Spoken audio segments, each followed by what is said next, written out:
Great Bear Lake, Port Hope, and other locations.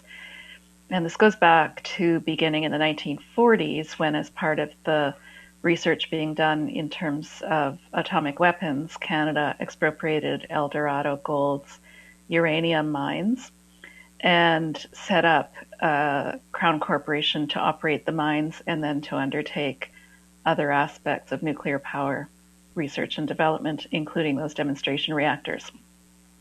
And any remaining waste from that weapons research also still remains a federal liability.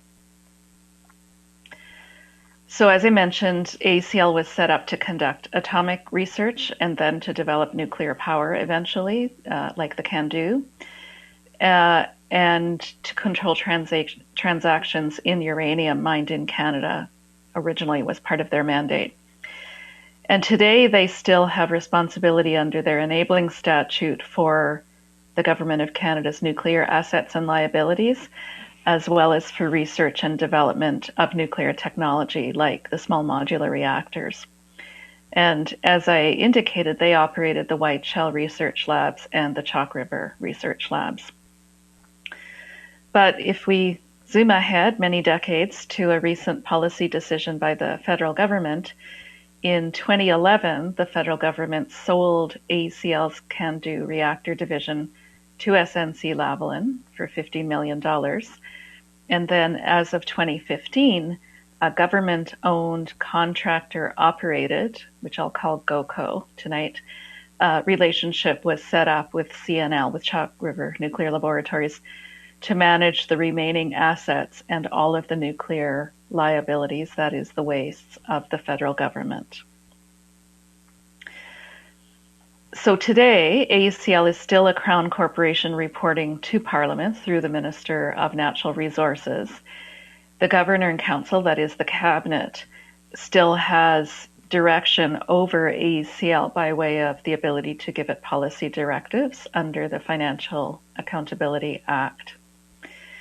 AECL itself describes its mission as driving nuclear innovation and creating a state-of-the-art nuclear campus and cleaning up legacy wastes.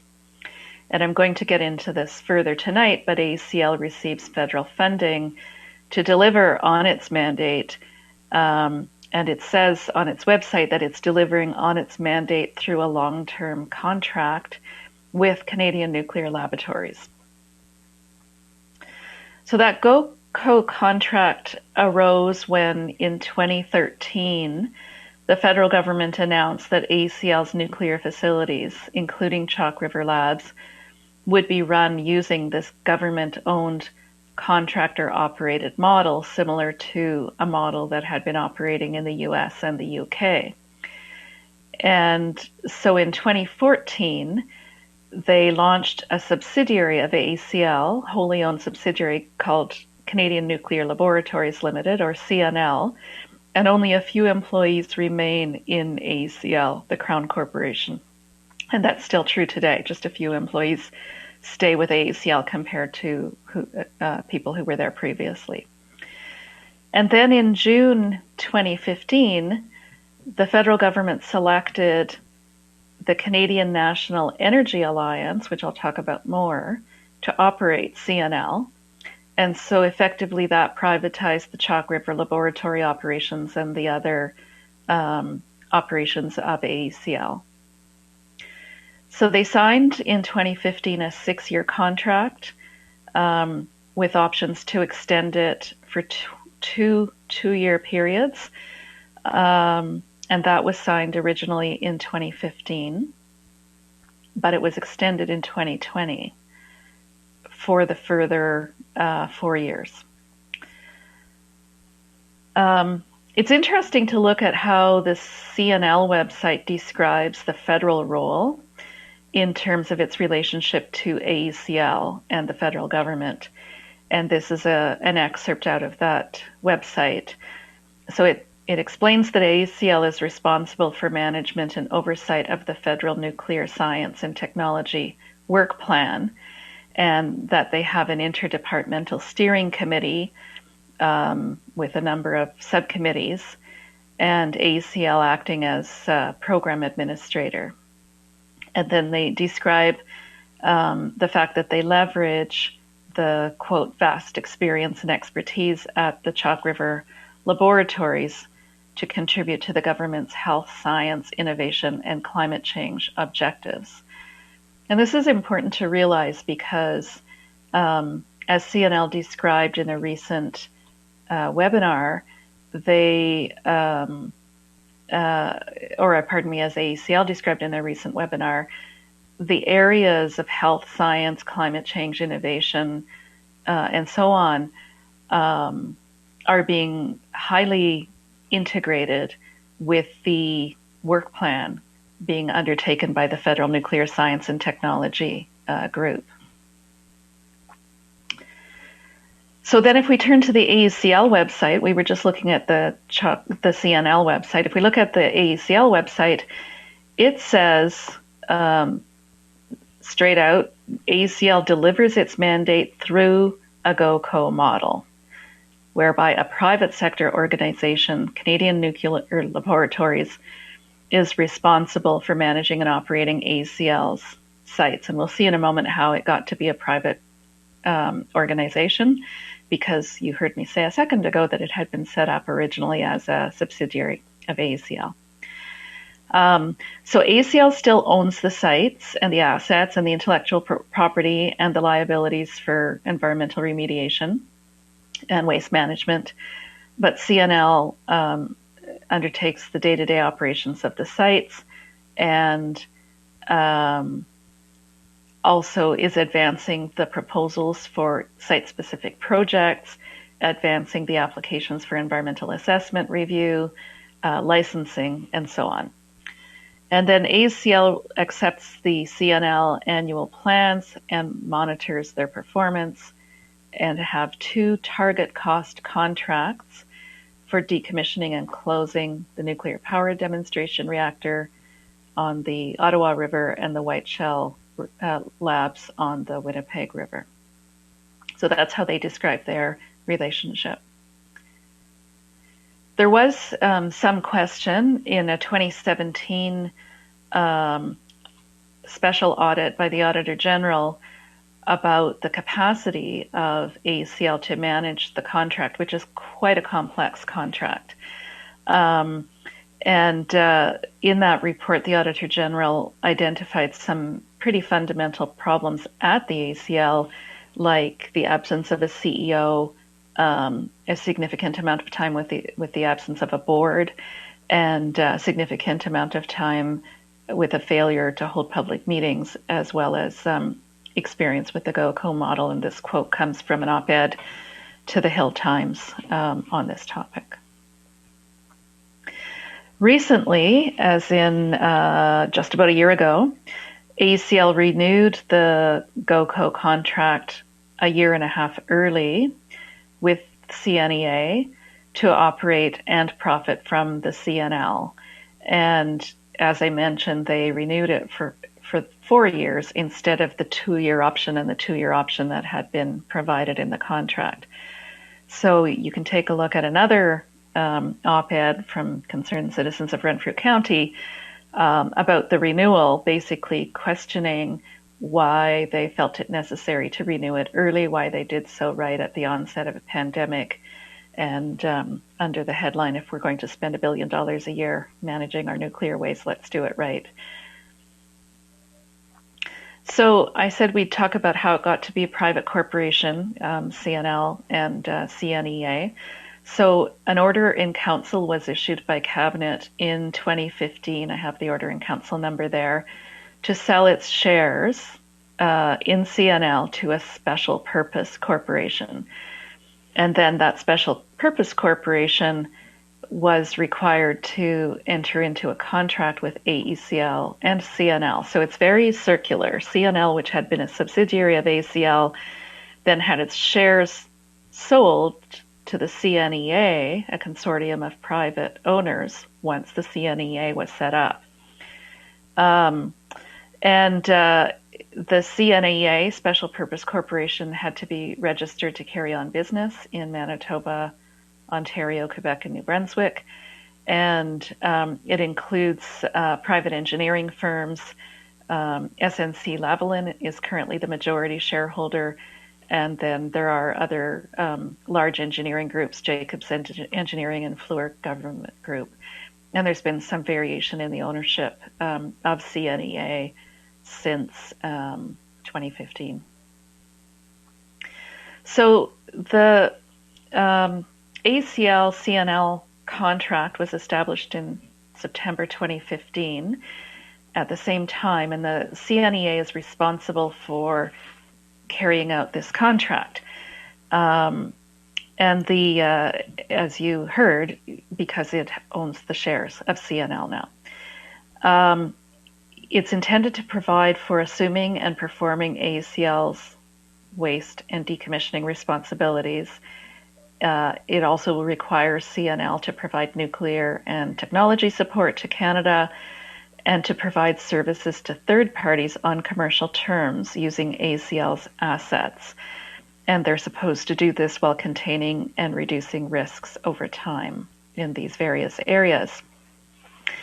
One of the things that troubles me in the contract is that there's a provision in terms of the standard of care for performance of its obligations that is referred to as good industry practice.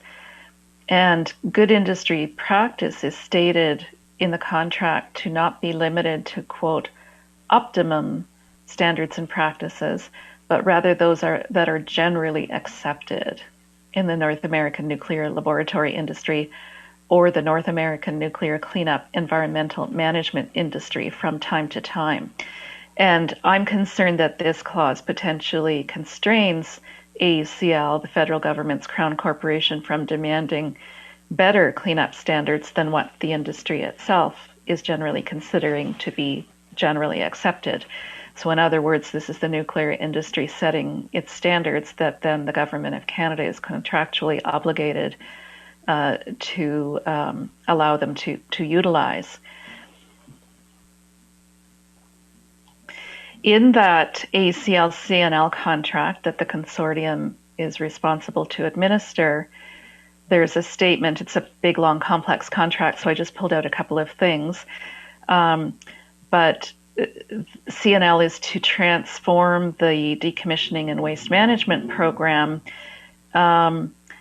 into a risk-based, output-oriented, cost-efficient, effective manner to substantially reduce the liabilities over the near term, 0 to 5 years, with a view to ensuring long-term safety and security. But then they outline the responsibilities in respect of a number of specific projects, and I just pulled out one as an example. So for the Douglas Point prototype reactor, CNL is to engage Bruce Power, OPG, and others to explore opportunities for cost-effective decommissioning and propose options, and it's up to ACL to accept them. But in the last part of the clause under Douglas Point there, it says CNL shall seek the fastest, most cost-effective way or ways of executing the decommissioning and waste management mission, including disposal of all waste. So this is extremely concerning to have, and this kind of phrase is repeated multiple times in this contract for different projects, that CNL is to seek the fastest, most cost-effective way of executing the mission. And I should add, the decision on the most recent Douglas Point license application just came out on Monday. We're still reviewing it, but I do recall when looking at the application that it looked like they were trying to speed up the process at Douglas Point. And, we have concern about whether as much care will be taken or as much safety will be the priority, especially for workers. So then, what are the impacts on the legacy nuclear waste projects? Well, since 2015, as noted, they're to seek the fastest, most cost-effective ways of executing the mission. And then the original target date was just 6 years following the commencement date, which is now. So what projects are we talking about? This is from the CNL website, a map of where the radioactive waste projects are that they're managing, with a legend as to the low, intermediate, and high. And in Canada, we don't have good definitions for these terms, but high means usually the fuel waste. Some of the intermediate waste will be also very, very long-lived and highly radioactive in itself. So there are sites all over the country, as you can see here, and some of them are mining, some are milling, some are demonstration reactors, some of them are laboratories. Other activities that CNL is also now to be carrying on, especially under their mandate to commercialize opportunities with ACL's assets, include fuel fabrication, research, and development. And the description on their website talks about next generation nuclear fuels, demanding new fabrication methods. So I have a concern about reprocessing. I have a concern about enrichment.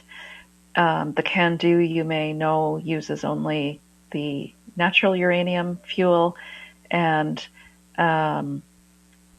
the statement is that they're exploring other fuels. Other current activities they're engaged in are developing small modular reactors and working to develop a CEDAR Park, Clean Energy Demonstration, Innovation and Research Park. And this is intended to show that small modular reactors can be connected to renewables, connected to district energy, other mechanisms to include them in renewable energy system. And this is a mechanism by which they're arguing that SMRs and nuclear are an important part of climate change solutions, which I would contest, but that's what they say. They also are engaged in transporting nuclear waste to Chalk River nuclear laboratories. They're already engaged in that. Some of it is activity that had been underway in the past, and some of it has increased more recently. So the historic waste program, which we're going to hear about one of the examples from Faye in a moment, as well as the White Shell Laboratories Closure Project wastes, the near surface disposal facility would include Chalk River and White Shell and other ACL sites. The repatriation or bringing back to Canada of the highly enriched uranium from the United States, and university and hospital waste, and other materials, tools, and so on. So again, that comes from their website, and transportation from all of these sources is already underway. And I should add, without, as far as I'm aware, any hearings about this or public consultation. And even more frustrating is that in most of the environmental assessments that I'm aware of, transportation has been scoped out almost entirely from the transportation routes have been scoped out from the study area, and the context of transportation has been largely scoped out of the environmental assessments to date. When there have been environmental assessments, I should add. So in terms of funding, since the GOCO contract was signed, it looks like the costs to Canadian taxpayers have almost quadrupled. There had been parliamentary appropriations to ACL for managing the nuclear legacy wastes previous to 2015 in the order of $327 million a year. And for the current year, ending this month, they're up to $1.3 billion approved by the federal government. And at the same time, the nuclear waste liabilities have increased, not decreased. And shockingly, the 5 years since the GOCO contract was established has seen just over $4 billion in federal appropriations paid to the CNEA consortium for the contract I've been describing. Many of us on this call and others asked the Auditor General in 2018 to conduct an inquiry as to whether the government, AECL, and CNSC are expending public funds for nuclear waste management and nuclear reactor decommissioning in a responsible manner, consistent with sustainable development principles. But as far as I know, that hasn't happened in one of their reviews subsequent to the 2017 special review.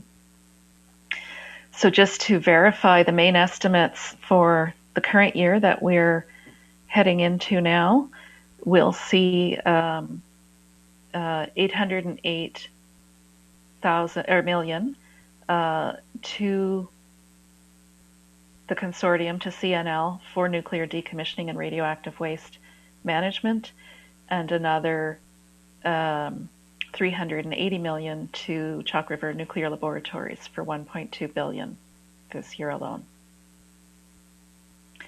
So in terms of those liabilities, what are they? They're $7.6 billion of federal liabilities, federally owned facilities, federal activities, or sites that the federal government accepted responsibility. And the valuation of those liabilities to the federal government were set out in a reply to a petition that Concerned Citizens of Renfrew County and Area and CELA submitted to the Auditor General in these amounts: over $5 billion for Chalk River, over $1 billion for Port Hope, $690 million for Whiteshell, and $370 million for the prototype reactors. But I find it extremely concerning when I put these two slides together, and I didn't know this is the way it would look when I was getting this presentation ready, that you've got over $4 billion having been paid in 5 years to CNEA Consortium, a large part of their responsibility being to manage these nuclear wastes. Almost no progress in terms of the real world on those wastes, and the total liability for the actual decommissioning was $7.6 billion, albeit on a present value basis, but they've spent almost as much as the total liability for cleanup so far already. So it's a mess. Canada is currently consulting on the very outdated radioactive waste policy. We had been clamoring for it to be updated.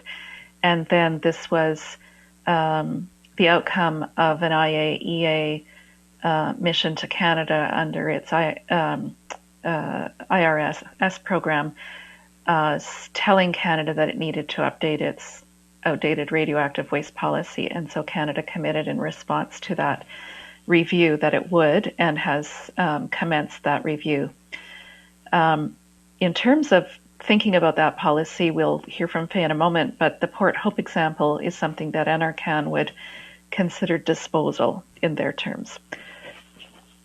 So the government consultation is at this link. I assume you'll be able to have these slides afterward. Usually that's the way it works. And the deadline is officially the end of this month, but we have asked the minister to take more time to properly consult. And when a number of us met with him, he said he had asked his departmental staff for options on how to provide more time. So I assume that will be true. And for those of you who've been participating in the roundtables on the radioactive waste consultation with civil society, with NGOs, you'll know that some of those have been rescheduled into April. So that gives me some confidence that there will be input past the end of this month. And then a number of us on the Nuclear Waste Watch Steering Committee have been putting information together at a special page on the Nuclear Waste Watch website, and you'll see the website for all of us in a moment. So a couple things to wrap up. The IAEA calls for independence. The Convention on Nuclear Safety that Canada is a party to states that each contracting party shall take appropriate steps to ensure an effective separation between the functions of the regulatory body and any other body concerned with promoting or utilizing energy. And I haven't really delved into the CNSC, the regulator, in this presentation, but the regulator is conducting the environmental assessments at some of the CNL projects on the Ottawa River and the Winnipeg River as we speak, and has the licensing responsibility for all of these projects. The minister has a mandate to promote nuclear energy under the Nuclear Energy Act, but both AUCL report and CNSC report to Parliament through him. And it is possible to appoint a different minister for the purposes of the Nuclear Safety Control Act and for the Nuclear Energy Act, for that matter. They both say that the government and council could appoint a different minister. And this was actually confirmed to us in another petition response that we recently received from the Department of Justice.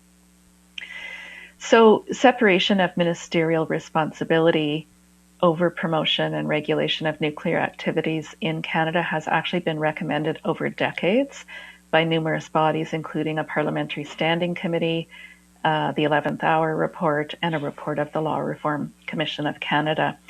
It also was a specific recommendation in Japan, to Japan, from the IAEA before the Fukushima Daiichi accident. It said that effectively they were independent, but they felt it needed to be made formal in legislative separation. They hadn't acted on that, and after that accident, both the IAEA report and the Japanese Diet report found that a contributing factor to the accident in Japan was regulatory capture of the regulator by industry. So that radioactive waste policy consultation that's underway, we are conducting a discussion among ourselves and NGOs and yourselves, people who are participating in those discussions, about input to the federal government. And one of the backgrounders that has been prepared is recommended principles for radioactive waste management. And it's on that same website, the Nuclear Waste Watch website, where we're hosting all the materials. But that includes a comment that the IAEA principles include things like avoiding burden on future generations and protecting human health and the environment, non-proliferation, and other important principles. And then it also points to a joint declaration between the Anishinaabe Nation and the Iroquois Caucus with 5 important principles, starting with no abandonment of nuclear waste, monitored and retrievable storage, better containment, more packaging, keeping it away from major water bodies, and no imports or exports. And we also recommend that the government should commit and implement the UN Declaration on the Rights of Indigenous Peoples in its new policy. So radioactive waste itself also needs an independent agency. The fuel waste, which we're not really talking about tonight, but I know your community is very engaged with, the NWMO, has a board of directors set up under the federal legislation, which consists of the nuclear power plant operators and is not the independent arm's length agency that the Seaborne Inquiry had recommended. Similarly, the GOCO contract I've been talking about tonight with ACL also puts nuclear waste decision-making into a structure that, in my opinion, lacks independence and is rife with potential or real conflicts of interest. And you can have independence without conflicting with important principles like polluter pay and precautionary principle and intergenerational equity. So here are some resources. A number of us who sit on the Nuclear Waste Watch Steering Committee have websites where you can find really good background on the issues I've been discussing tonight, as well as the ones that South Bruce is wrestling with. And Gordon, I will fix the name of your coalition before I finalize the slides for Bill. So I recommend those resources to you as well. So with that, I will stop my share and turn it back to Renee. Thank you, Teresa. And my apologies again for the technical difficulties, and we do have a couple of questions in the bank, but we'll move ahead with presentations from Faye. And I will just begin her slideshow.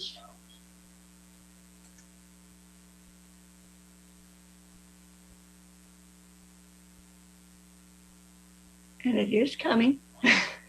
My apologies. No problem.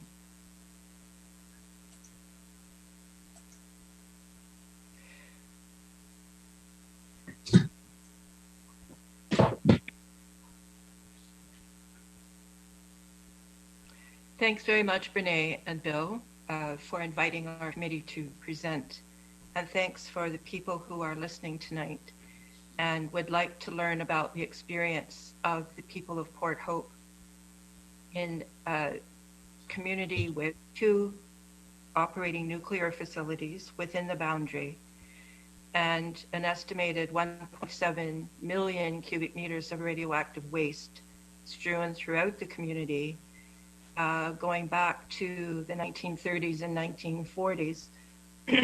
It's been very helpful to hear Teresa's summary, and I would just insert here something from near the end of the slide presentation, which is that our committee sent a letter to the Prime Minister on March the 8th of this year, objecting to several things that Canadian Nuclear Laboratories is proposing for the Port Hope cleanup. And one of those is to weaken the criteria and leave more uranium and arsenic, as if we haven't had enough, to not make the cleanup mandatory, so people can choose to leave it at their house if they'd like to do that and save a few trees. And we have a real problem with the pressure on the town to allow shortcuts. So we're wondering what happened to the money, and we are asking for a review from 2012 of the $1.28 billion that was committed for the Port Hope cleanup. So I'd like to thank a couple of colleagues.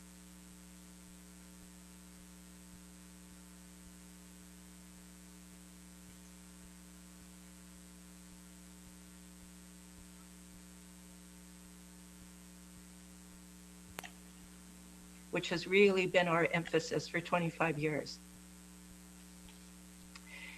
This is a bit of a dated map because Cameco owns Zircotec. So in Port Hope, we have the conversion facility on the waterfront where they take the UO3 coming in from Blind River and they produce UO2, and they also produce uranium hexafluoride, UF6. The former Zircotec is the fuel fabricating facility where they create the fuel pellets and the bundles.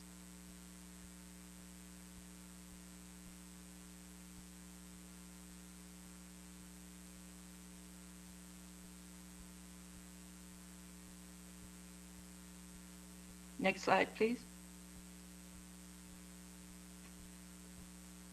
Brené?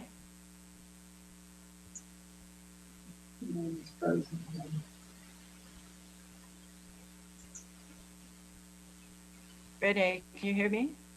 Uh-oh. I expect she'll be back in again, Faye. Okay. What we're all getting used to in the world of Zoom meetings and lots of pressure on internet systems and Wi-Fi systems in the evenings. So can people hear me?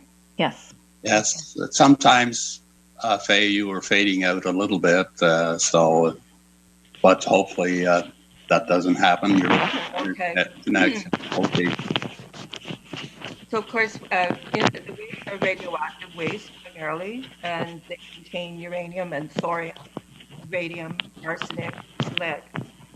And the material was used in buildings, roadways, houses. It was disposed of in the dump. There are bricks, there are building materials from buildings at El Dorado that were dismantled, and the material just put in the town dump. So people salvaged this material and used it in Port Hope over the years, which is why there's just sort of an indiscriminate locating of where the material is, and it makes the cleanup very complicated. We saw the slide of where the industries are on the in the middle of the community. The next slide following that shows the west beach of Port Hope and a beach house. In the background is El Dorado Nuclear. This is a tourist postcard taken around 1955. That beach house was found to be very contaminated and taken to Chalk River in the mid-70s along with a good part of the beach. There was about 100,000 cubic meters of waste that was removed at the time, and then the Chalk River dump, as I understand it, was full.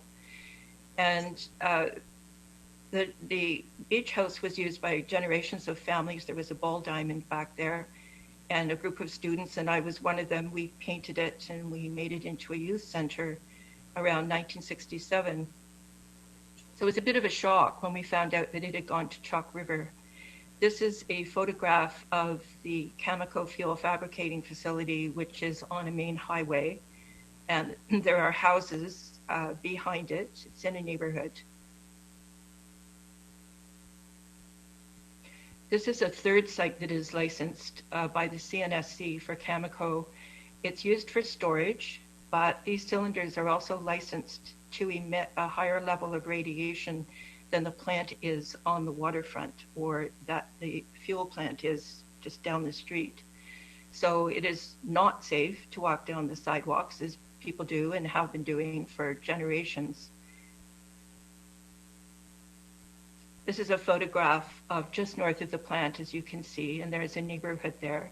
There used to be houses right beside, at the time of El Dorado, and they were quickly dismantled over the course of a couple of weeks when the news was breaking about the contamination, and they were paved over into a parking lot. In 1976, the public really started to become aware of what was going on. And part of that stemmed from an investigation by Energy Probe of cattle that died just outside of Port Hope. And there was a public meeting, and there were government officials, there were concerned public. I and many others attended this meeting to try and figure out what on earth was going on. And it was the beginning of very strong citizen advocacy in Port Hope. At the time, there were politicians that backed a public inquiry. That never happened. There were several scientists, independent scientists, one traveled from Montreal, who were saying, this is the tip of the iceberg. This is a real problem here.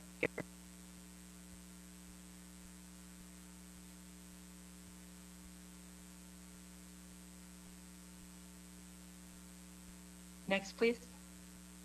Or can you just back up one, please?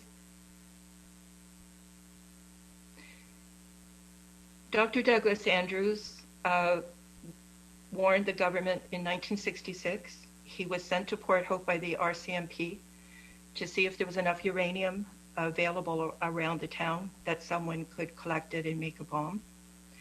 And he reported back to them that Port Hope was a real problem and they needed to be doing something with it. When he came back 10 years later and spoke to the meeting at Port Hope High School, he said nothing had changed. Nobody had done anything to improve the situation.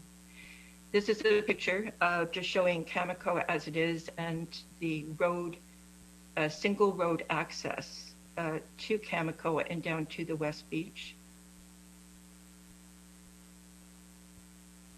Next, please.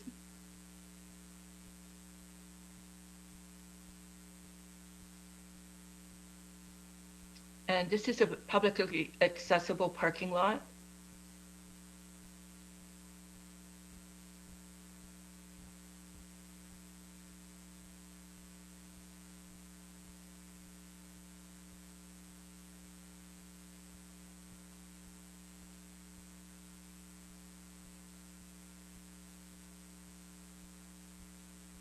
Next, please. This is just outside of Port Hope, well, I guess still in the Port Hope boundary, by Tim Hortons one day. A photograph of a truck parked with radioactive signs on it. Nobody in it, apparently, no security. And this is just evidence from the Zircotech Environmental Review of 2007 that states that transport of natural uranium dioxide adds to the annual gamma radiation dose, not only of the driver, but also to others on the road and residents in the vicinity. So it's confirmation in their EA, which was helpful in us finding out a lot of details we didn't know before, that the transportation of these cylinders presents a dose, and of course they travel through town. You have students standing on a corner waiting for buses. They go in and out of the community and they're on the highways.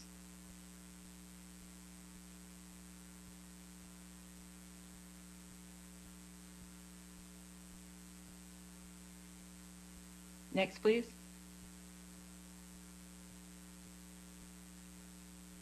This is an important chart for what comes shortly after. It says that in contaminated recycled uranium, you will find the isotope of uranium-236.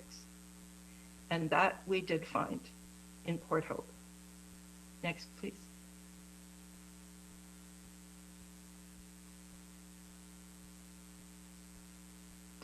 The conversion facility is on a floodplain, and this is mapping again that was in some of their environmental assessment documents. As the Ganaraska River flows north and south through Port Hope to Lake Ontario. So 100-year floods happen more often than 100 years, as it turns out. So this was 1936, downtown Port Hope flood. Next, please. And this was 2019 at the Ganaraska River and Lake Ontario. This was an unbelievable mess, once again, with ice and flooding. Not a safe place to have enriched uranium.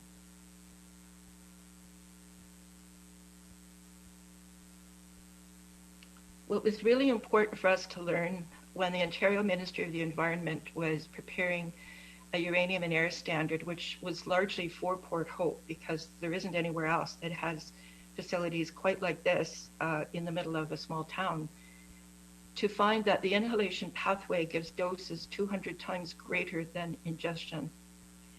And yet the Health Canada branch, the Radiation Protection branch, when they submitted input to this document and comments, they kept insisting that Port Hope's people, that the ingestion was the greatest pathway. And obviously that's false.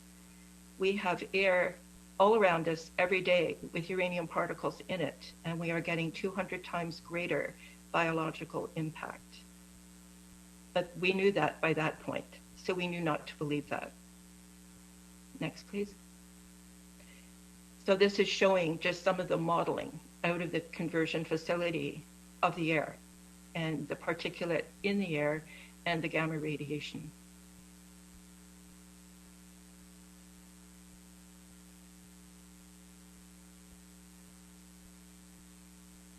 Next, please.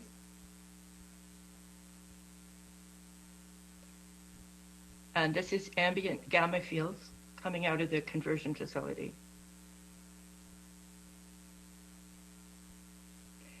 And some of these are historical, but they're important because what they illustrate is the exposures of the population going back generations. And there are still emissions today.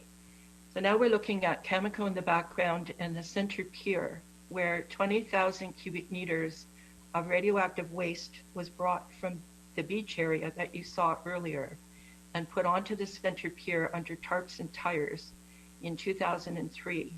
And it remained there until just about a year and a half ago, when it was removed from there and trucked up to the temporary storage facility that has been created by CNL and their project team called the Port Hope Area Initiative.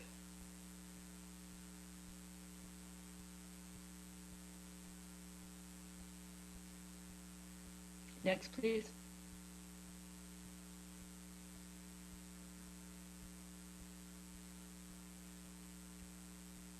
And this is another view from the east side with Chemico in the background. And then you just see the neighborhood. There's a little cafe just past that veranda and an East Beach Park on the left that we'll see a little more of. And this is a temporary storage mound that is located on the previous landfill, the Port Hope landfill site. They created a mound, but this is a close-up look at what they looked like as they began to gather it together. So this is the East Beach Playground in Port Hope, which was itself a site that needed remediation. Chemico in the background. This is just down the street from a couple of remediation sites that we'll see. And this is driving behind one of the trucks that is trucking material down Highway 2, and they will make a left-hand turn and go onto the 401 and get off at the second exit to go to the storage site. A real concern for us is watching these open area waste remediation sites in neighborhoods, children playing outside, families living there, you know, winds, piles of dirt, trucks going in and out, and just, you know, the state of them. And please bear in mind, there is no health monitoring going on through the cleanup process. And we have tried to insist for 20 years that there should be health monitoring, health studies, health support to the people of Port Hope throughout any process that was undertaken by them, and people should be moved temporarily. Here's another location. This is beside Toronto Road, which is the Highway 2 entrance into Port Hope off the 401. Very busy road, across the street from a school, mounds of dirt out in the open, trucks going in and out, workers going in and out, not suited as you would expect. This was the former Canadian Firefighter Museum on Mill Street South. Just the East Beach Playground with the swing set is just about a 30-second walk away from this. And there were many of our friends and family who were volunteers who worked at this museum over the years. It was leveled, material taken away, and it is contaminated. It's an open area once again in a neighborhood. You can see the houses behind there. There's a sidewalk just in front where people walk to the East Beach. Again, no tarping and no health follow-up. So out of our work, in 1996, our little team that had gotten together produced this document, which was the health effects study design for the community of Port Hope. And a couple of the pieces in the mosaic that was to be a health study of Port Hope were statistical studies. And out of that, the point number one, those two were done, and they showed disturbing rates of some diseases in Port Hope. The one below was done by the International Joint Commission with the Great Lakes Health Effects Program, and it included the community of Alderville for some of the data, which is about 15 minutes north of Port Hope. And there were causes of death, as you can see, that were significantly higher, that's statistically significantly higher than the Ontario average than would be expected. And there was no follow-up on this. What you find with disturbing data like this is that CNSC and Health Canada attribute the findings to anything but environmental exposure. And if they can blame smoking for just about everything, they will. We had an independent epidemiologist, Dr. Eric Mintz, review the two cancer and general mortality studies issued by Health Canada and CNSC. And his findings basically said there's no reason to be reassured here, which was what CNSC was trying to say, and they still do say, that there were patterns that were very disturbing and were deserving of follow-up through case control studies, cohort studies. Who were the people that were experiencing these diseases? Did they work at the firefighter museum? Did they go to Dr. Power's school, which had elevated radon? What neighborhoods did they live in? So he said the available evidence pointed that there could be problems here. And back in 1983, there was a lung cancer study done where by the time they got rid of all of the potential lung cancer cases, they ended up with about 27 participants. And based on that, they issued a finding, well, it was all very inconclusive, therefore we don't need to do any more health studies in Port Hope.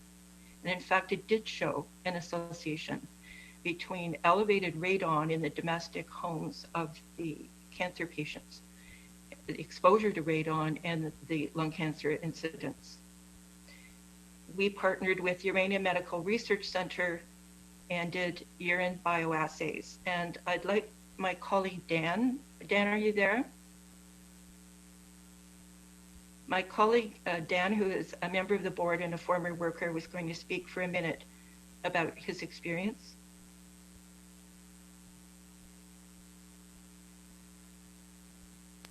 And I think Dan is available now.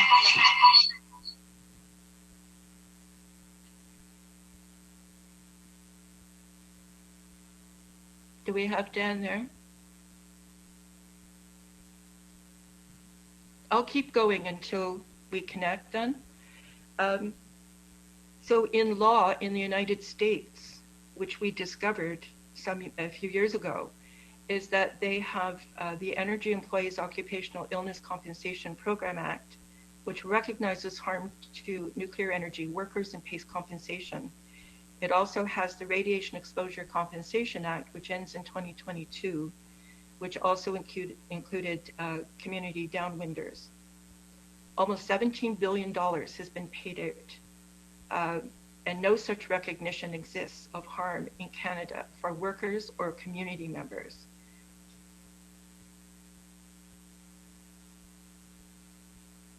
One of the concerns we had about remediation was whether the wastes, given what we found out through our urine bioassay test results, which was that uranium-236 was in the bodies of 3 workers who had not been in the plants where they worked for 20 years.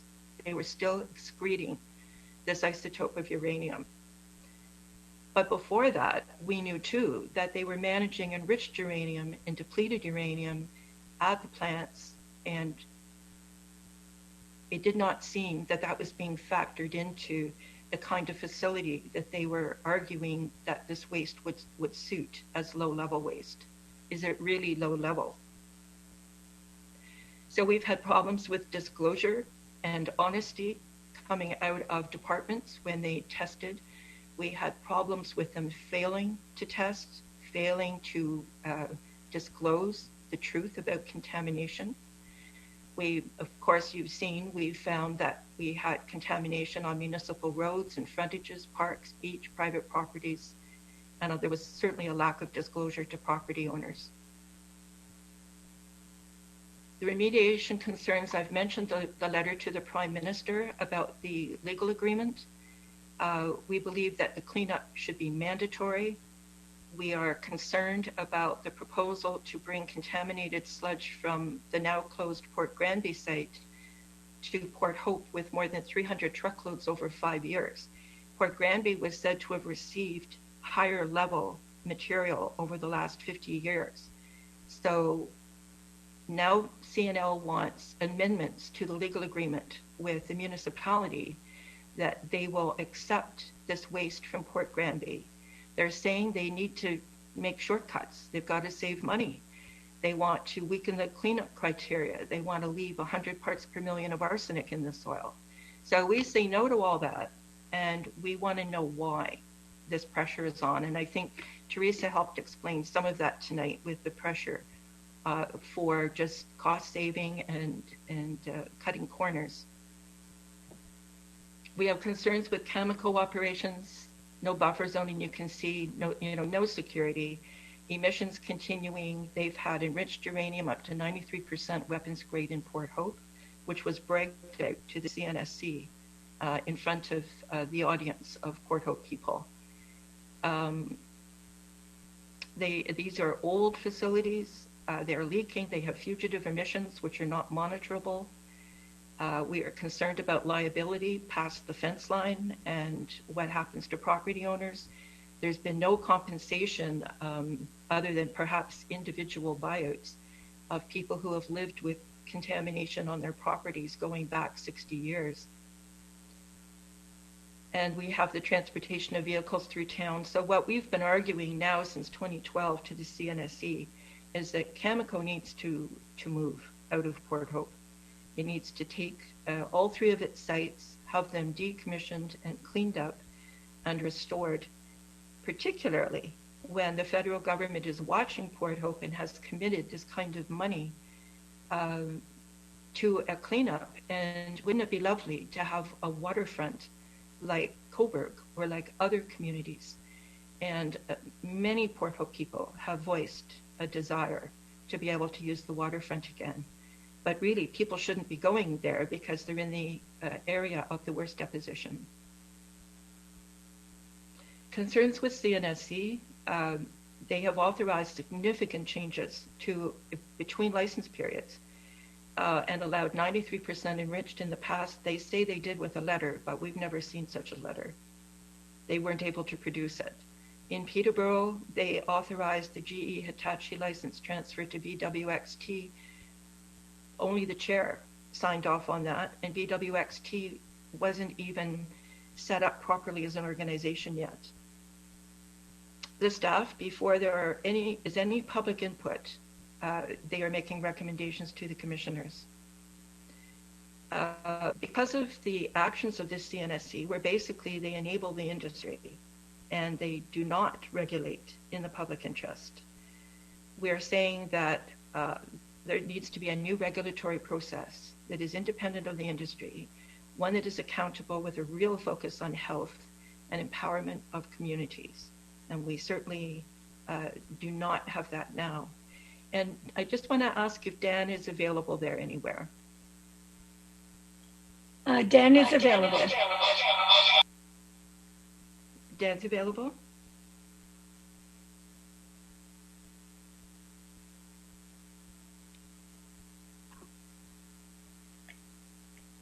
He has to unmute and turn on his camera. Okay.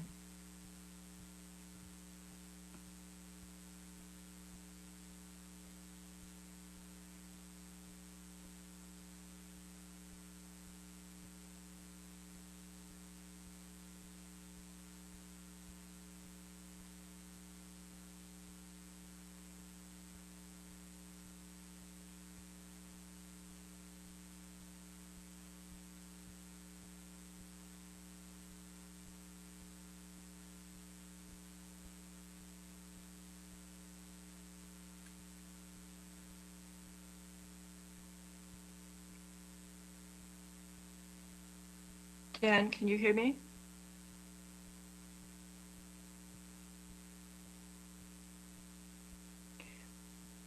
Well, until Dan comes on, I would mention that the slide deck will be available. It will be posted. And there is our appendices behind this picture. Just if Brené keeps going, you could just go a little bit further, Brené.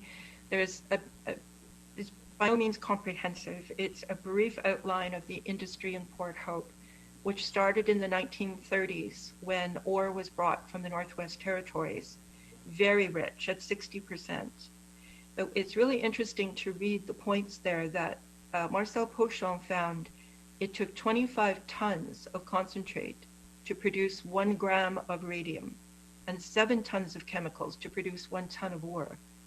And what that did was create significant volumes of wastes in Port Hope, which had nowhere to go. And a lot of them ended up in the ravines around Port Hope with trucks just going and indiscriminately, just trying to get rid of this stuff, where it would be stockpiled on the property and leaching in the rain. So it continues on into, and then the radioactive waste in Port Hope drills down a little bit further into the sequence of events, roughly some of the key points that happened through the years.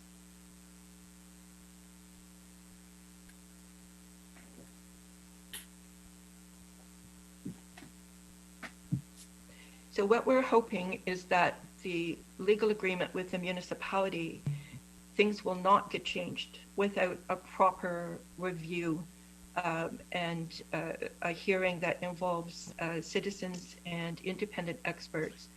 The documents they have produced to base the changes of uranium and arsenic on are just not scientific and go in the opposite direction with no precautionary principle whatsoever factored in there. And the scary part is when the cleanup is done and the lid is put on, nobody will be watching Port Hope anymore. So whatever is left there will be for unsuspecting homebuyers to experience over the next generations. And that's what we're trying to stop. We have been passing on property from one owner to the next for 70 years now in Port Hope. And it needs to stop, and the people need to be properly compensated where they've had a problem. So Dan is available now, Faye.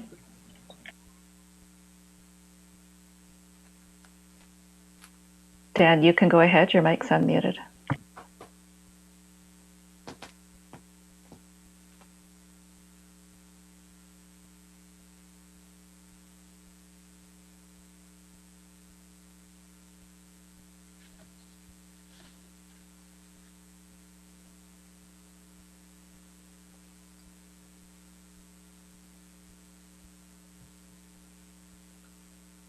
So Dan, your mic is unmuted. Maybe there's a technical difficulty on your end. There certainly have been on mine. Perhaps we'll just go ahead. Dan, if you are able to activate your mic, feel free to just jump in. But I think we should move ahead to the question and answer. And my apologies, my technical difficulties have continued throughout the evening.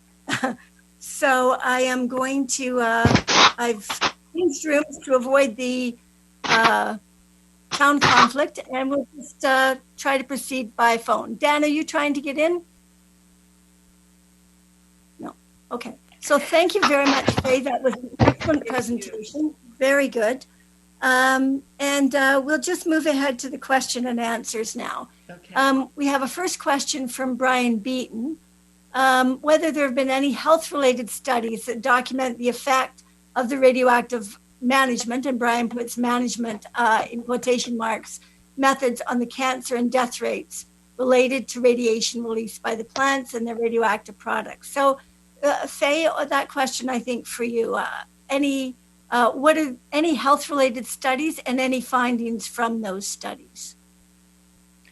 I would say that the studies that we have were briefly summarized on the slide back there that were very indicative of a relationship to environmental contamination.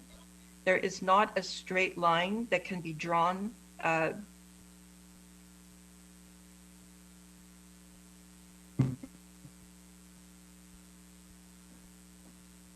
Oh, have we lost Faye? Extraordinary statistics from the 70s and 80s, certainly elevated cardiovascular disease, which CNSC said, well, that's not related to radiation. So that's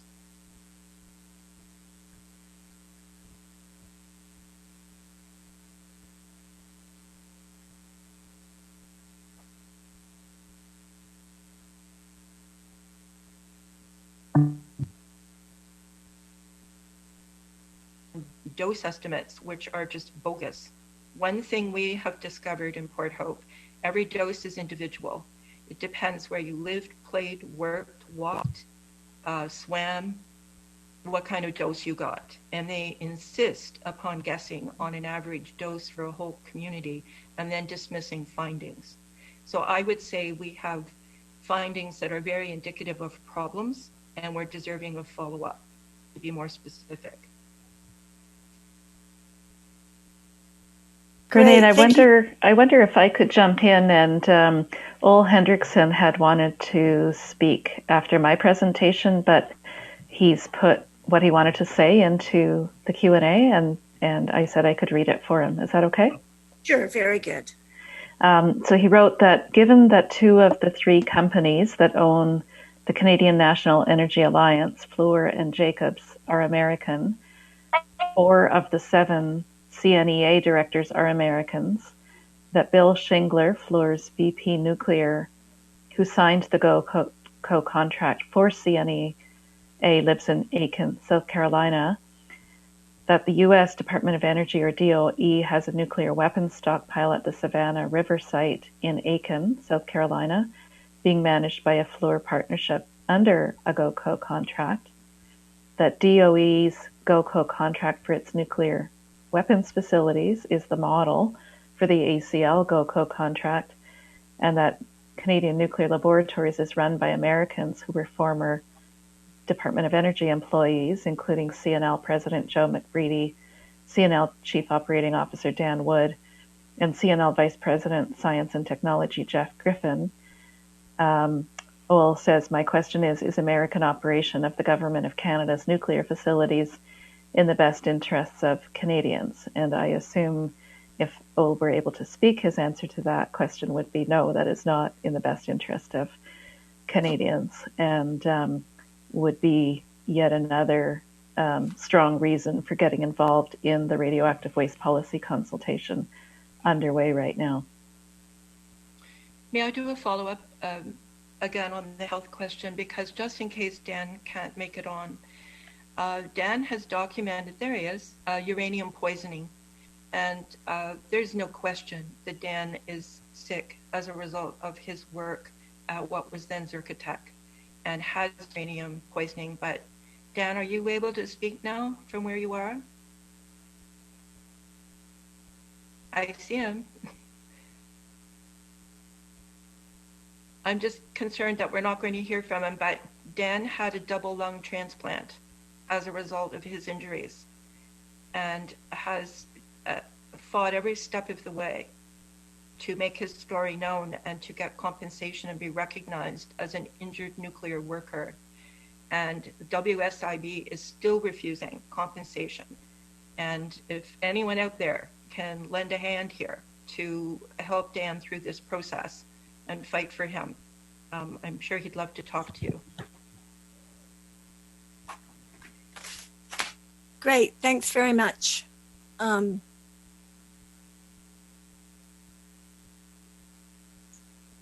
Thanks very much, Faye. Our next question, a question for you, Teresa, just I think a straightforward question. What does federal liability mean in plain language? Is there something major goes wrong with the federal government? Would the federal government have to pay the plaintiffs in a claim? Teresa? There's an extraordinary regime applicable to nuclear liability, and that limits liability for nuclear incidents and nuclear accidents.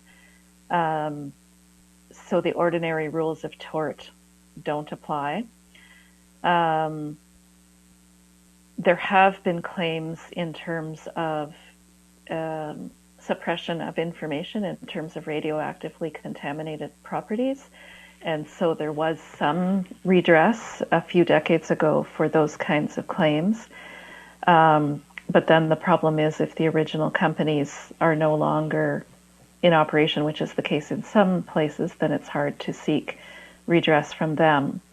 In the case of some of these situations, the federal government has assumed what they say is liability or responsibility for the cleanup, but that doesn't mean they're assuming responsibility for any civil tort liabilities necessarily. So it's a poor situation for any particular situation. You know, someone would have to get a particular legal opinion, but overall, when I was referring to those nuclear legacy liabilities on the federal books, those are specifically defined as the cost of cleanup again on a discounted present value basis. Great. Thank you, Teresa. A question from Sheila Wytock to, I think probably to Faye. Faye, do you honestly believe that the CNSC, the government, Health Canada, and all the proponents of the nuclear industry are lying about the health effects and covering up the truth? Radon, for example, is naturally occurring and its presence cannot be blamed on the nuclear industry. Faye. What a strange question. What we are exposed to is not naturally occurring. We are getting industrialized uranium particles coming out of smokestacks. It's a difference between having a sugar cube in your lung and a marble when you inhale these particles. What I think, there may be some who deliberately mislead. I think they're very misinformed. I think they're out of and don't see new science, and they're not open to investigation. I think it's very hard to imagine that you have a community like Port Hope that has experienced this exposure for almost like 90 years, and you're not interested in studying the health of the people. That's just contrary to any public health norms and certainly any scientific curiosity. So I would ask, how do you explain that the government refuses to properly monitor what is going on in the community? And I think the simple answer is they avoid like crazy because of liability. And I think that's pretty much documented over and over again, that they avoid doing proper studies because they're afraid of the massive class action suit that they believe could result. Great. Thank you, Faye. Question from Deanne DeRigo. Why is uranium-236 important? Sorry, is that to me? That is, sorry, my apologies. I should have directed it. Yes, that's to you. Okay, uranium-236 should not be in Port Hope, and that's acknowledged by Cameco as well. The fact that it is, they agreed from the test results that it probably got mixed in to some cylinders that came back because, I mean, there's cylinders flying all over the world doing recycling here and whatever. We don't do recycling in Port Hope. There shouldn't be any reason for it to be there, but they said it was most likely contaminated feed material. So what it is it's not natural. It's the result of a nuclear process. And so it is associated with a bunch of other transuranic that are not in natural uranium and that are potentially more harmful biologically. Great, thank you. A question from Anne, also to you, Faye. Do you know what the cancer rates are in Port Hope, and have they been tracked? We've got a couple of people have asked this question. The last cancer rates I saw comprehensively for Port Hope across a number of cancers was in the reports issued in 2000 and 2002. And there were elevated rates of some cancers in some time periods. But since then, I'm not aware of cancer data, and certainly we believe that there should be updated surveillance data done. Now, again, that's horse out of the barn. If you end up with statistics like we have in some earlier time periods, you know, the harm has happened. So the idea is prevention. Let's stop. Let's not have the emissions anymore. Let's get a good cleanup done. But I would say I've not seen recent data that would be comprehensive, and I think comprehensive is important. It's not enough to just look at one or two diseases and say, well, they're indicative of a whole pattern across a community. That's just not the case. Great, thank you. Bernane, if I may, Gordon added some more information for us on U-236. Sure, go ahead. So he noted that U-236 is not, this is Gordon Edwards of Canadian Coalition for Nuclear Responsibility, is not a naturally occurring isotope of uranium. It's created inside a nuclear reactor So that means that some of the uranium that passed through El Dorado's plant is recycled from post-fission, post-processing of irradiated nuclear fuel. This could only have come from the USA. Same goes for enriched uranium. It must also have come from the USA or somewhere else where they enrich uranium. Some CANDU reactors use highly enriched uranium rods as spark plugs to restart a shutdown reactor, and the Chalk River reactors sometimes use highly enriched uranium fuel or HALEU, high assay, low enriched uranium fuel. Thank you, Gordon. Great. Thank you, Teresa. A question from Anne. What is the open air waste remediation site, as far as you know? And an earlier question from Anne, what is the construction of the temporary mound and what is in the mound, as far as we know? That's those questions for you, Faye. The open air, those are sites that have been targeted for remediation because of the readings taken. Generally, they walk over the ground with Geiger counters and then they do borehole results. The surveillance started with airplanes flying over Port Hope. We had a process run by Gamma Bob, I think was the name, back around 2002. And it showed the results of that were actually very, very interesting. The gamma findings on the roadways. But basically what they used that to indicate areas to go and do follow-up, where they would go down roadways and frontages and onto properties. So the open air that I showed you, those are locations that are targeted for remediation. They will take that into the trucks and take it now to the constructed long-term storage facility up near the 401. There's quite an acreage there where they have built the facility to receive the waste. But it all had to wait for decades because there was no place to take it. And I've skipped a bunch of processes, but there was a siting task force process back in the 90s trying to find another location. And they had it narrowed down to Deep River, and they were offering Deep River some incentives, and then ultimately it did not decide to have a facility like Port Hope now has. I'm sorry, what was the other question? There was the open air, and then there was the mounds. And what's in the mounds? You know, the constituents of the mounds. The ones with the tires? Those were the That's temporary storage sites in situ in different locations around the town until there was a longer term storage facility constructed. So those are being taken down, and the material that would be dirt, largely soil, rocks, bricks, taken to the long-term storage facility. And those will disappear as they move in. Great, thanks, Faye. A question from Brian, also for Faye. Transportation seems to be a major issue in the Port Hope area. What happens to the trucks that haul this radioactive material? And what are the effects on people working and maintaining these vehicles? Well, we don't really have the details on what operationally is happening. What's supposed to happen when you read over the screening document for the environmental assessment is the tires, all of that is supposed to be cleaned before, you know, they go in and out, so they're not tracking material through the town. And I don't know. Sorry? I don't know if there is any health monitoring going on of contract employees, which is largely how this is being done. They're contracting, they have some local people who are working for them.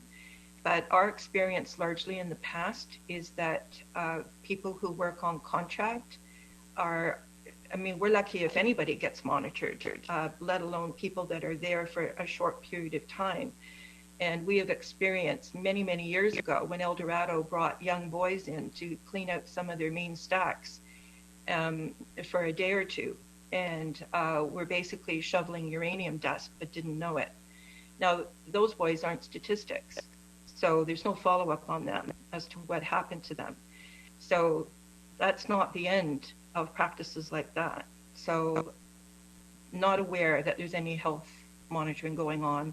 I'm sure they're doing urinalysis, and I hope they're doing lung counting, but it is a concern that they're not really suited up like you would expect them to be in a site like that. Great. Thanks very much, Faye. We're starting to get some comments, some chat-like comments appearing in the Q&A. We've got just, I think, 2 more substantive questions, and then we're going to move on. We've got an update from Protect Our Waterways, No Nuclear Waste lawyer, and we've just hit 9 o'clock. So we'll take 2 more of the substantive questions. One is from Ol. Is it true, and I think, again, a question for you, Faye, is it true that Cameco's Port Hope uranium processing facility is the only commercial facility currently operating in North America and supplies the uranium needed to make fuel for every nuclear reactor in the entire continent? Faye. I'm not sure if it's the only one these days. It was the facility providing all of the UO2 for CANDU reactors in Canada, and it might be one of 2 in North America. There aren't many, and they were creating a facility, I believe, in England a while ago, but I'm not on top of what else is out there. Sorry. No, that's no problem at all, Faye. And we will follow up on that and include it in the meeting, in the Q&A we put out to participants as a meeting report. So final question, and this one is definitely for you, Faye. Question from Kevin: Is the Port Hope Area Initiative still promoting children's soccer fields to be built atop the new dump, like it was doing back in January 2012? So Faye, a final question. I have not heard that that's taken off the future plans, but yes, it's true that one of the selling features to the community was, oh, you're going to gain this acreage over here. Underneath it will be radioactive waste, and on top of it, we will make sure that we have some playing fields for the children. You know, of course, many people we found that outrageous. Children should be kept away from signs that say danger, risk, radiation. They should not be brought into it to have a play day. So trying to sell something like that it should be over and done.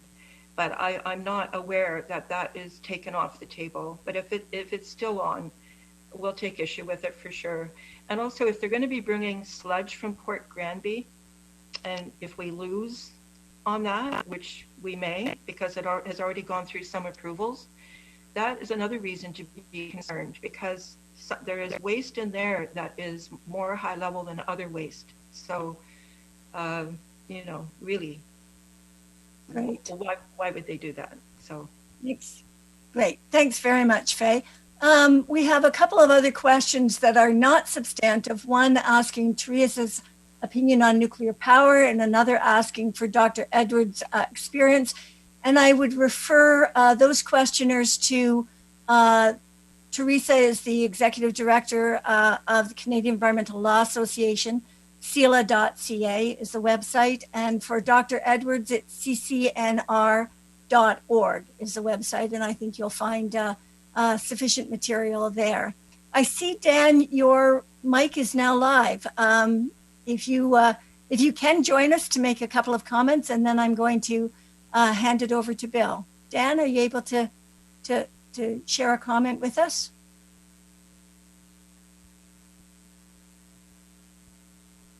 All right, so that is a technical illusion that Dan's mic is live. Bill, I'm going to hand it over to you, and then we'll hear your remarks, and you can introduce us to David. Thank you so much. Wonderful presentation. Thank you, Renee, for bearing with us for all these technical difficulties. I know it's not been easy, so I want to thank you very much. And to Faye and Teresa, excellent presentations. I really enjoyed getting an in-depth appreciation for both the organizational aspects of what's going on with the Canadian Nuclear organizations, and to Faye, just a tremendous story about what's happening in Port Hope and the experiences and the fight that you've actually taken on. I know it's been a long, long fight for you, and we really appreciate the fact that you took the time tonight to give us an insight on what really has happened in Port Hope. I know there's lots of questions that have come up by one particular participant about the health effects of Port Hope, but I know that you understand and realize that they're real.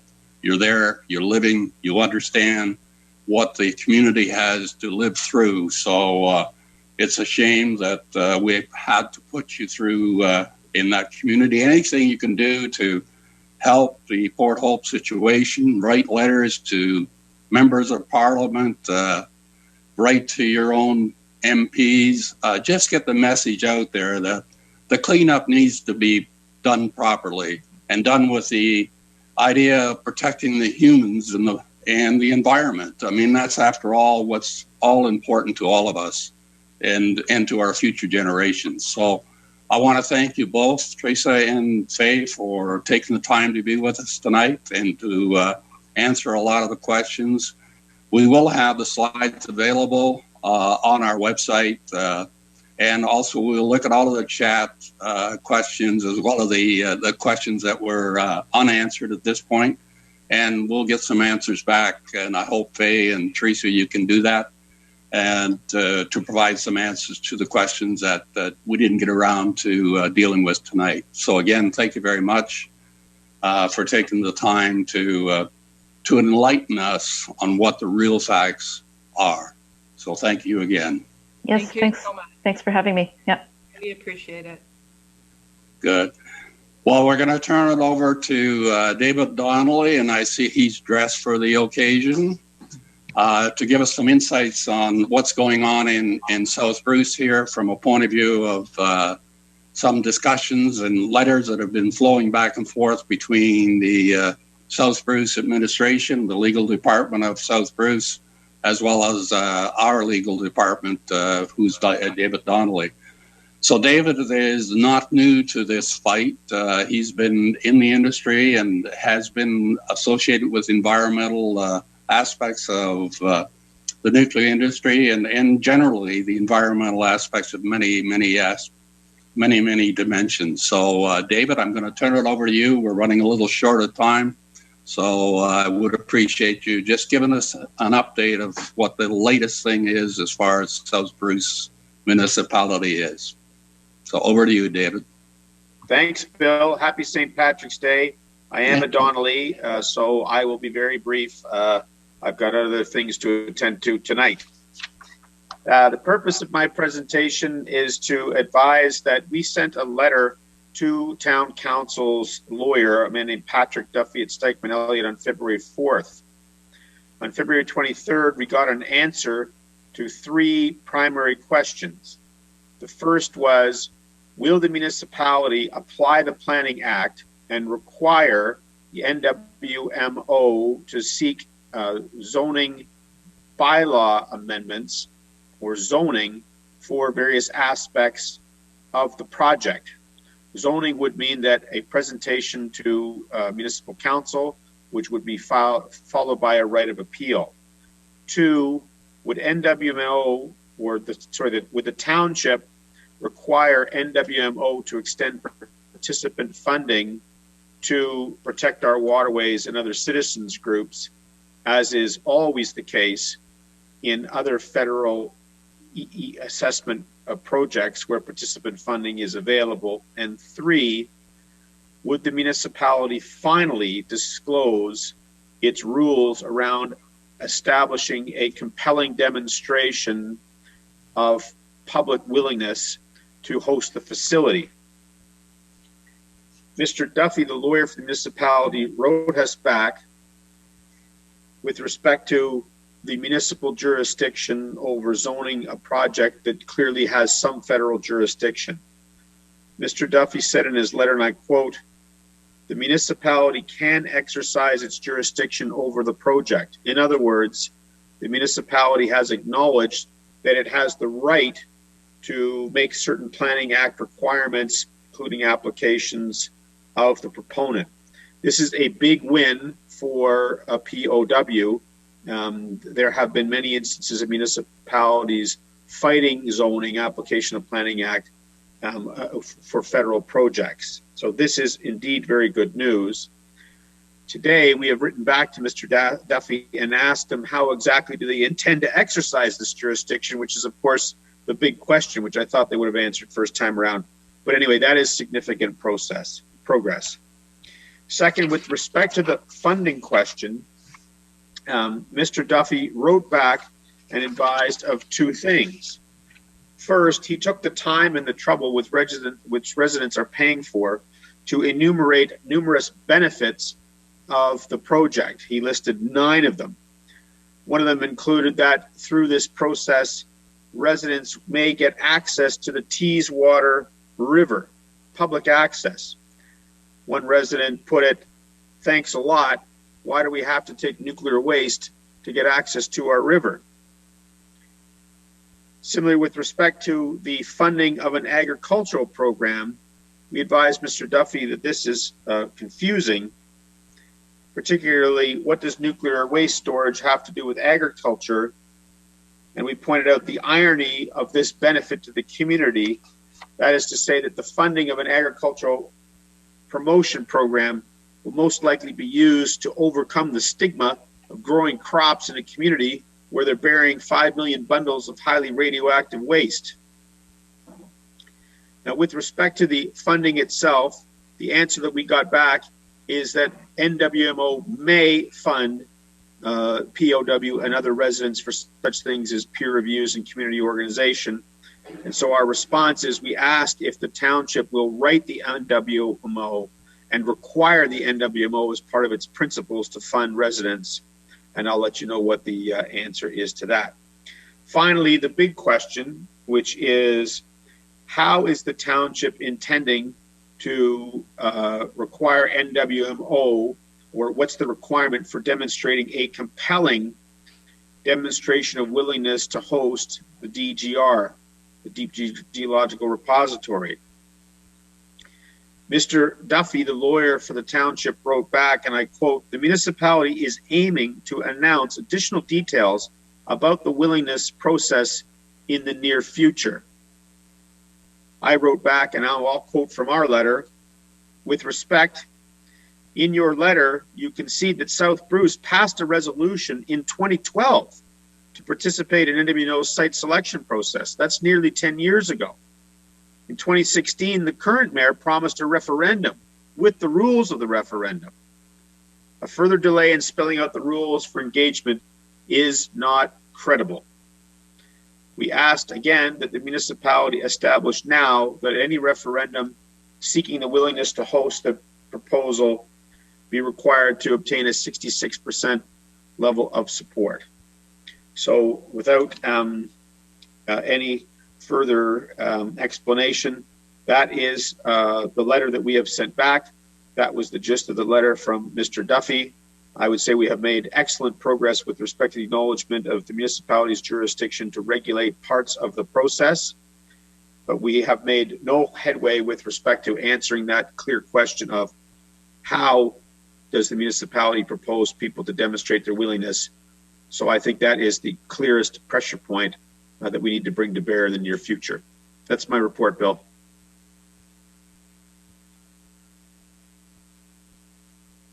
You're on mute, Bill. Bill, you're on mute. Well, I like to do that because I talk too much. But anyway, we'll really appreciate your report, David. You're doing excellent work, and we're going to just continue to keep the pressure on our municipality to give the owners or the residents of this community the right to make a decision on behalf of all of us in the community. We don't like to see this being done in a what I would call a less than formal way. And so we're pushing for this to happen in the future. So thanks again for everyone that did attend tonight. We really appreciate it, and all of the slides and the information will be available, so it won't be lost. So thanks again very much for everybody. Thanks, With Bill. that, Renee, close. You're welcome, Doc. Thank you. Bye, everybody. Bye, Trace. Bye-bye.